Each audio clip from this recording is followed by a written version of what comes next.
Hey, everybody, welcome back to the show. I'm Kristi Lowe, I'm your host, and I am always glad whenever we can spend some time together. If you've been hanging out with us for the past couple of weeks, we've been talking about control and what that looks like and how it manifests itself in our lives. And it has really been an interesting experiment of just trying to take stock of where it's really been showing up in my life in ways that I didn't realize. And in that conversation, the Lord began to bring about another part of that I think is kind of it's the antidote to control. Control seems to be that thing that we think is going to give us what we want, when in reality, control shrinks our world, right? Control makes our world smaller because we have to hold on so tight to the things that we think that we need to control. And I told the Lord a couple of weeks ago, I said, I really want to live a big life. I want to live an expansive, free life. And I want to know how to do that. How do I do that? And how do you and I do that in a way that where we can walk freely with Christ and secure instead of having to be controlling? Because what I have realized is that some of the most controlling people I know are also the most insecure people I know. And I can tell you that from experience, because that's whenever I am most insecure, that's when I am the most controlling. So no shame, no shame. I'm not shaming anybody here. But we're going to turn our attention today to we're going to talk for the next 5 weeks.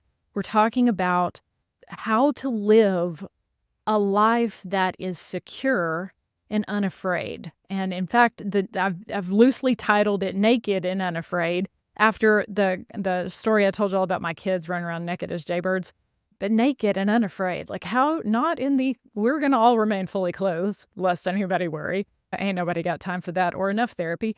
And anyway, but we need to figure out how to live a life that's free. I want to live God, and I believe God intended us to live a life that is free in Him, inside His will. There's so much freedom. And so I just started sitting with Him and saying, okay, what do we need to talk about here? And so there's 5 things we're going to talk about. The first thing we're going to talk about this week, we're going to talk about vulnerability. And before we start that, I want to take a quick detour real fast and tell you that last week a friend of mine said, hey, I don't know if you're done recording these episodes about control. She said, but these have stirred up so much of my childhood trauma and how she had used control to cope with childhood trauma. And I think that childhood trauma is in and of itself is a whole other series. I think most of us probably came through our childhood with trauma of some sort. If you made it all the way through your childhood with absolutely no trauma, you were wrapped in bubble wrap, or you lived in some utopian society that none of us did. I would love to know I would love to know that. But we all come through usually to adulthood with a degree of baggage of some sort, whether that be childhood trauma experienced at the hands of our parents, bullying from our peers. It could be physical struggles or challenges. It could be mental health issues. I know that in my experience, growing up with a mom who struggled with mental illness, that, it had its own challenges. I loved her deeply, but it came with its own set of challenges as an adult. So I get it. And as you guys are listening to those control episodes, if this begins to stir something up in you with childhood, the first thing I'm going to tell you is you probably need a trusted counselor. You need somebody who can talk through all of those things with you. There is absolutely no shame in getting some counseling, man. But the second thing is that if it is stirring things up in you, more than likely the Lord is just gently trying to say, hey, we got to deal with this. I want you to walk in freedom. I want you to walk as my child, a child of God. You are a child of God. And He wants us to walk with Him in that. And so I don't take those childhood trauma stories lightly. I know several of yours. I know how hard it was to endure the things you endured. So as we move into this new series, I'm just praying for you to experience some healing, maybe that needs to happen. And whatever the Lord is prompting you to deal with between the two of you, I pray that you would be willing to risk whatever is uncomfortable between the two of you to get to that place of healing, because I know good and well He does not want you walking wounded.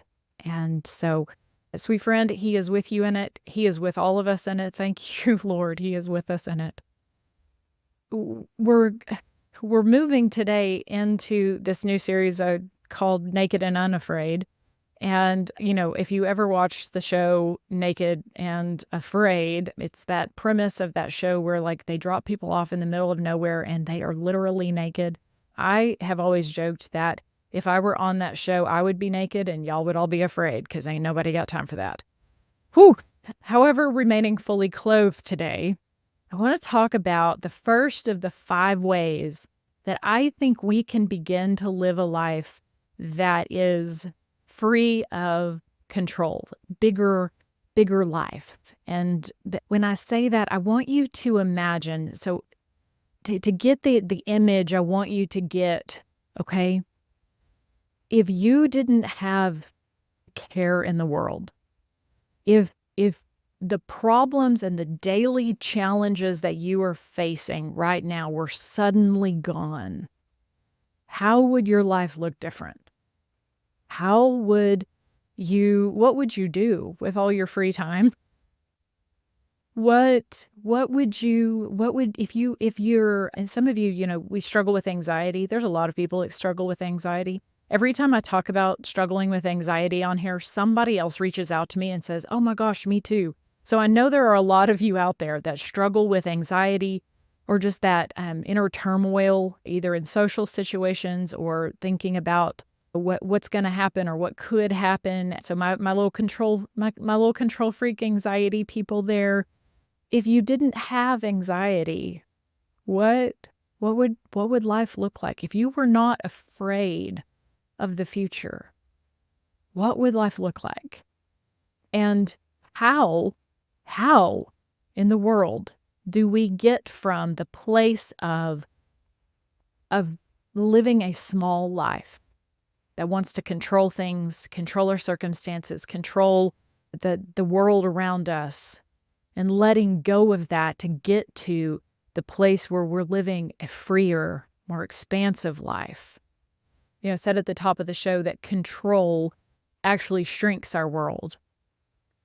The first thing we're going to talk about today is vulnerability. And I've talked about vulnerability on the show before with you, but I believe that being vulnerable is actually what expands our world. When we aren't as afraid of being exposed or seen for who we truly are, I believe that the moment that we begin to be vulnerable with other people is the moment when our truest, best life actually begins. And I want to share a true story. A couple of years ago, John and I, my husband and I, we had not been in a small group for a number of years. I don't know how y'all do your small group church, if you do it with small groups or if you actually have Sunday school classes, but that's what I'm talking about, is like that. Outside of Sunday morning, our church would do a small group on Tuesday nights or whatever night of the week. And so some friends of ours had invited us and to join their small group. And John and I got to be honest with you, we're real reluctant to do this. And the reason why is because if I can just be real with you, it's that sometimes small groups are awkward. And and I'm sorry, but there's usually one person who talks too much. There's one person who sits in the corner and does not say a word. There's one person who overshares. There's another who just it says things and you're like, oh my gosh, I can't believe you said that. Or it gets off topic, or even worse, it's just filled with awkward silence because nobody will be real. They'll just give the yay Jesus Sunday school answer and nobody will get real. And what I've realized about myself is that if people are willing to be authentic with me, like in a real conversation, I don't do the reason why I struggle with anxiety, if you really want to get real down to it, is I abhor superficial conversation. It drives me crazy. Does like pleasantries, like I would never have made it in the 1800s whenever they had to go strolling in the park and we're like, "Oh, hello, darling. How are you today?" And, no, I never would have made it in that world. I love real conversation with people. And I want to know when I say, "Are you okay? How are you doing today?" I don't want you to be like, "Yeah, I'm good." I want to know, like, "Are you all right?" Really? Like, that's just the way I'm wired. So vulnerability is, so whenever, sorry about that, take that part out about vulnerability. So when we approached this idea of going back into a small group, we were just a little bit reluctant. And I don't do pleasantries and I don't do superficial. And so these were people though that I knew them and I didn't think it would be superficial. And so and I love them. These are people that I love, absolutely love. And so kind of somewhat reluctantly, we started going again. And so we started going.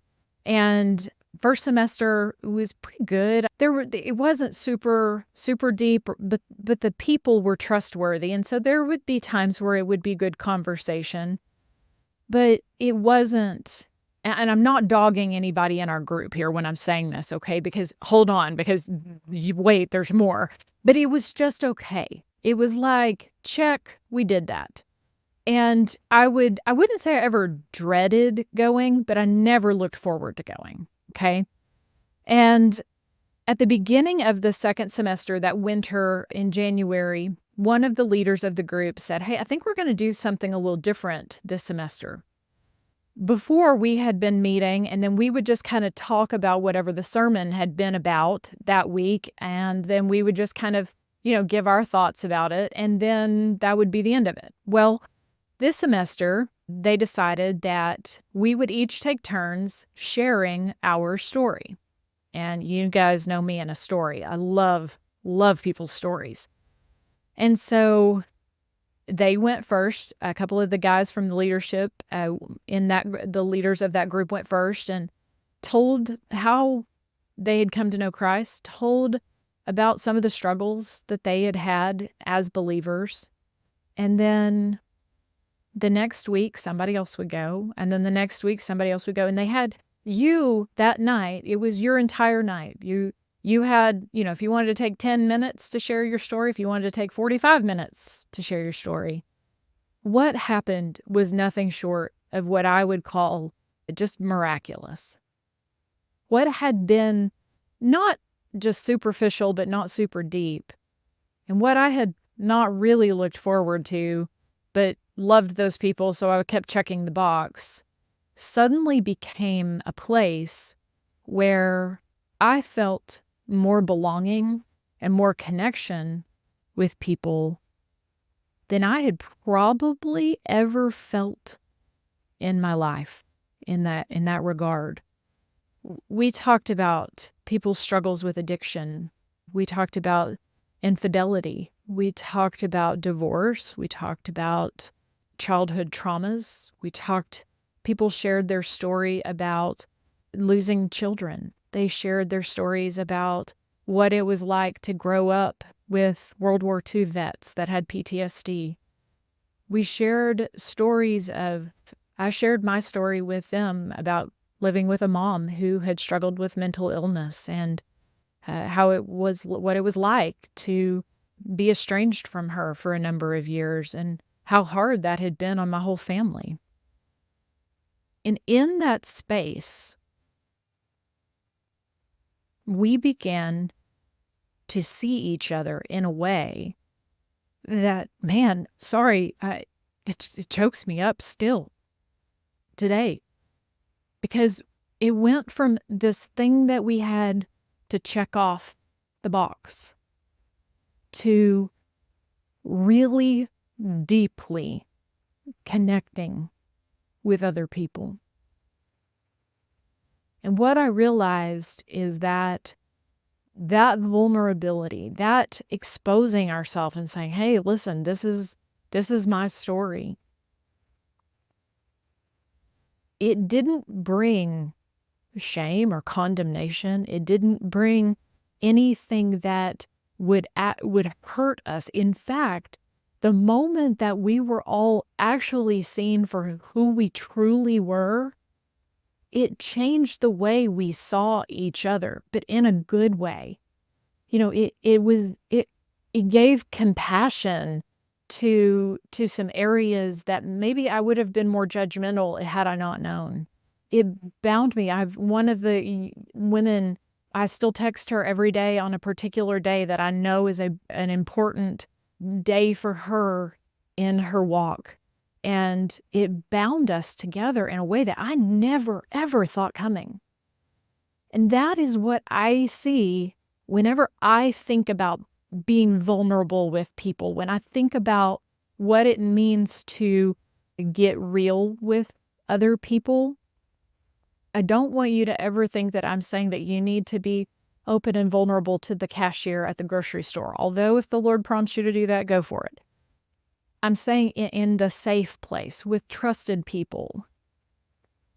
Being vulnerable often, it risks our exposure. That's the truth, the bottom line of it. But what I have found in being vulnerable is that most often the places where we feel most vulnerable are the places we have the most to offer to someone else. Brené Brown talks about having a strong back and a soft front. I don't know if you've read anything by her. And I think that that's true. We need to have a strong back. I'm not saying that we don't need to have guardrails in our lives or good boundaries. Lord knows we need good boundaries in our lives, right?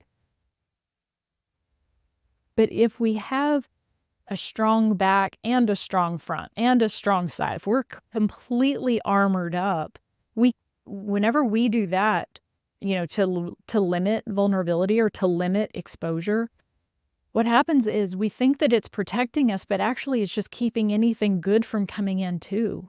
Whenever we armor ourselves, typically it's to keep something bad or harmful away from us.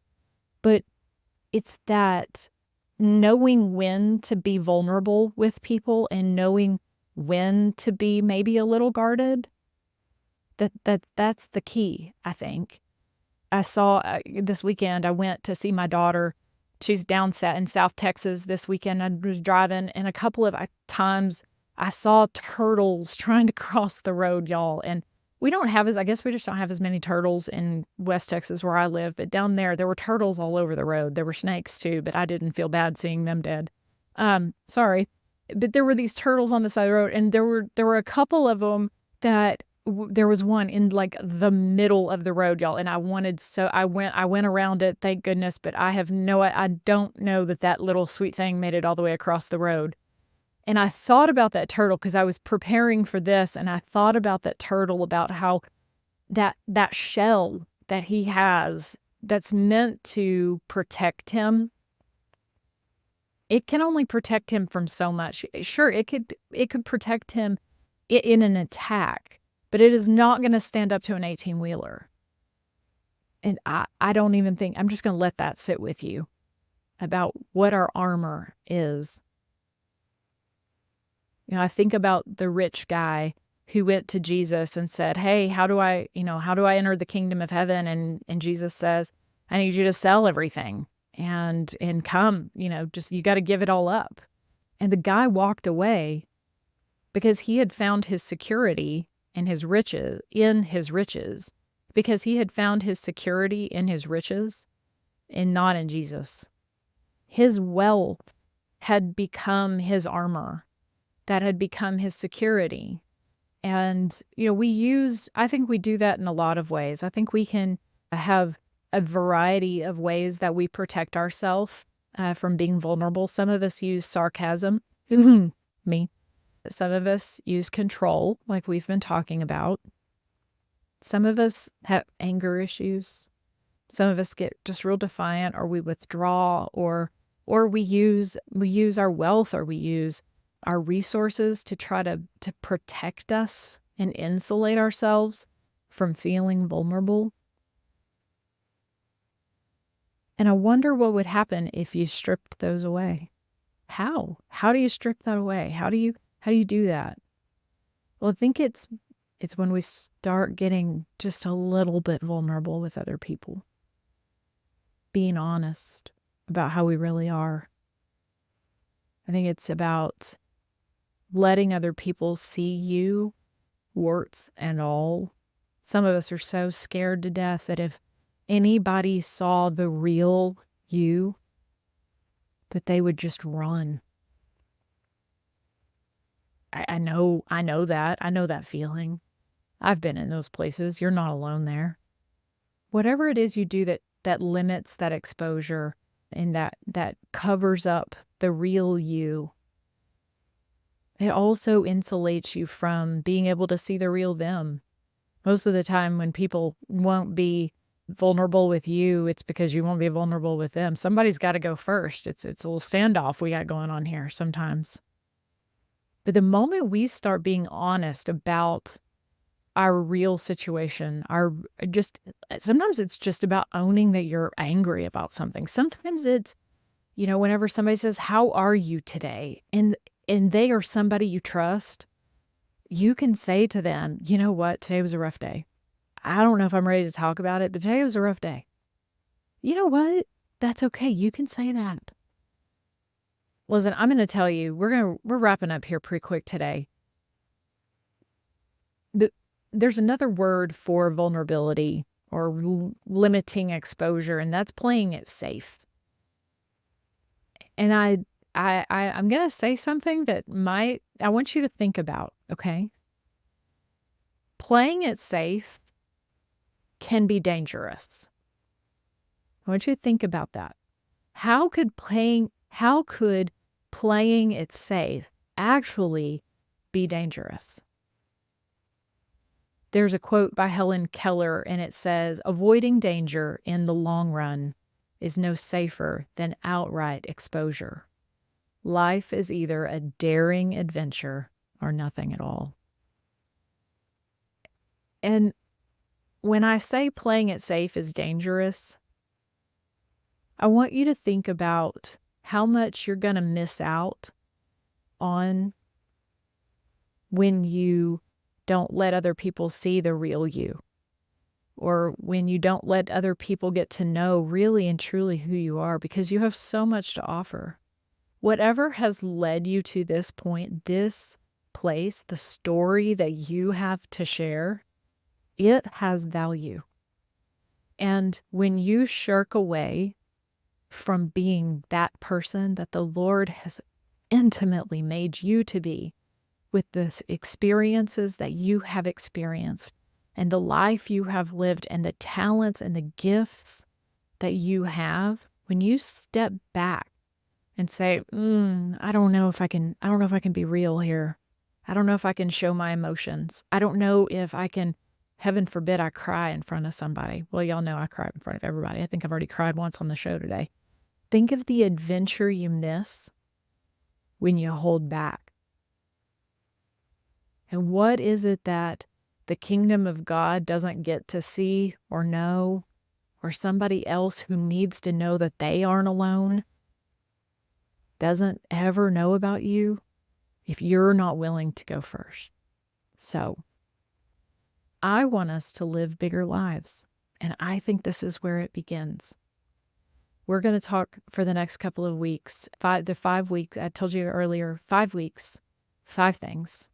The first one was vulnerability. Next week, we're talking about abandoning smallness. Ooh, I'm excited about that. So stay with me. I can tell you this, comfort is overrated. And if this makes you uncomfortable, well, so be it. That's okay. I'm uncomfortable too, y'all. Oh, goodness. The past month has definitely stretched me outside of my comfort zone. And I can tell you with 100% clarity that it's the places where we desire comfort. I think comfort is one of the biggest sins of our generation is we want comfort over everything else. And comfort does not like vulnerability. Comfort does not like authenticity. Comfort wants us to be insulated and wrapped in our own little cocoons and in our own little protected, bubbled worlds. And there's so much life out there I don't want you to miss. And I don't want you to live a small life because you're afraid of somebody ever seeing the real you. So your job this week is one time, just once. I want you to be a little bit more authentic with somebody. Show somebody the real you and see what happens.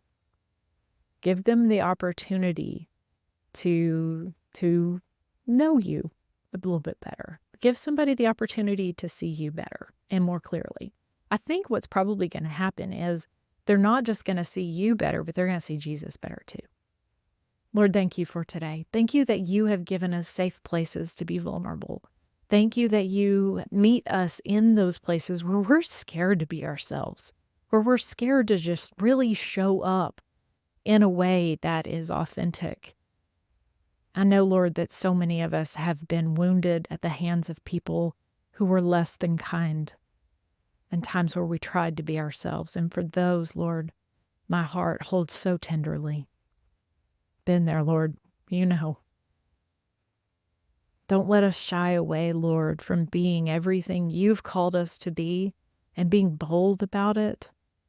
Because, Lord, I know you hold so much for us whenever we risk being our true, authentic selves in who you created us to be, Lord. So meet us in that place today, Jesus. Oh, how I love you so much. And it is in your name I pray. Amen. You know what I always say. Thank you guys for being here. And good Lord willing, I'll see you next week.